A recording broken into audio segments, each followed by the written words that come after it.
കരിമീൻ ഫ്രൈക്ക് വെറും 180 രൂപ എന്ന് പറഞ്ഞ് നിങ്ങൾക്ക് വിശ്വസിക്കാൻ പറ്റുമോ? ഞാനിപ്പോൾ ഉള്ളത് ഗീതാഞ്ജലി റെസ്റ്റോറൻറ്റിലാണ്. ഗീതാഞ്ജലി റെസ്റ്റോറൻറ്റ് വരുന്നത് തൃപ്പൂണിത്തുറ വൈക്കം റോഡിൽ പുത്തങ്കാവ് അടുത്തായിട്ടാണ് ഈ റെസ്റ്റോറൻറ്റ് വരുന്നത്. ഞാൻ ലൊക്കേഷൻ ടാഗ് ചെയ്യാം. ഈ റെസ്റ്റോറൻറ്റിൽ ഒരു ഏറ്റവും ബഡ്ജറ്റ് ഫ്രണ്ട്ലി ആയിട്ടുള്ള ഒരു റെസ്റ്റോറൻ്റ് ആയിട്ടാണ് എനിക്ക് തോന്നിയത്. കാരണം വെച്ച് കഴിഞ്ഞാൽ മീനുകൾക്കൊക്കെ റേറ്റ് കുറവാണ്, കൂടാതെ ഊണിനാണെന്നുണ്ടെങ്കിലും വലിയ റേറ്റ് ഇല്ല, കൂടാതെ ഫ്രഷ് ആയിട്ടുള്ള ഫുഡാണ്. പല ഓൺലൈൻ ഞാൻ നോക്കുമ്പം ഇവരുടെ ഗൂഗിൾ മാപ്പിലൊക്കെ നോക്കിക്കഴിഞ്ഞാൽ ഒത്തിരി നെഗറ്റീവ് റിവ്യൂസ് കണ്ടു. പക്ഷേ എങ്കിലും ഞാനൊന്ന് ടെസ്റ്റ് ചെയ്യാൻ വേണ്ടി കയറി. നല്ല വൃത്തിയുള്ള അറ്റ്മോസ്ഫിയറാണ്, കൂടാതെ ചോറാണെന്നുണ്ടെങ്കിലും കറികളാണെന്നുണ്ടെങ്കിലും ഒക്കെ നല്ല ടേസ്റ്റിയാണ്. കരിമീൻ്റെ വില കേട്ട് ഞാൻ ശരിക്കും ഞെട്ടിപ്പോയി. കാരണം 180 രൂപയ്ക്ക് ഈ കേരളത്തിൽ വേറെ എവിടെയെങ്കിലും ഈ കരിമീൻ കിട്ടുമോ എന്ന് എനിക്കറിയത്തില്ല. അതുപോലെ നല്ല വലിപ്പമുള്ള കരിമീനാണ്. അതിന് 180 രൂപ. കൂടാതെ മത്തിയാണെന്നുണ്ടെങ്കിലും നല്ല ടേസ്റ്റ് ആയിട്ടുള്ള മത്തിയായിരുന്നു.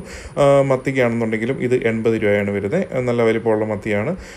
പലരും ഇത് ഈ റെസ്റ്റോറൻറ്റിൻ്റെ നെഗറ്റീവ് പറയുന്നത് എന്താണെന്ന് എനിക്കറിയത്തില്ല. പക്ഷേ ഇവിടെ ഞാൻ കയറി നല്ല ഫുഡാണ്, എനിക്ക് ഒത്തിരി ഇഷ്ടപ്പെട്ടു ഇവിടുത്തെ ഫുഡും. അതുപോലെ തന്നെ നമ്മുടെ കസ്റ്റമേഴ്സിനോടുള്ള ബിഹേവിയർ ആണെന്നുണ്ടെങ്കിൽ എനിക്ക് ഒത്തിരി ഇഷ്ടപ്പെട്ടു. കാരണം പല ഹോട്ടലിലും ചെല്ലുമ്പോൾ, പല റെസ്റ്റോറൻറ്റിലും ചെല്ലുമ്പോഴും നമ്മളോട് അത്രയും കറികളൊക്കെ തരാൻ ഭയങ്കര ബുദ്ധിമുട്ടാണ്, ഭയങ്കര ആറ്റിറ്റ്യൂഡ് കാണിക്കുന്ന സ്റ്റാഫുണ്ട്.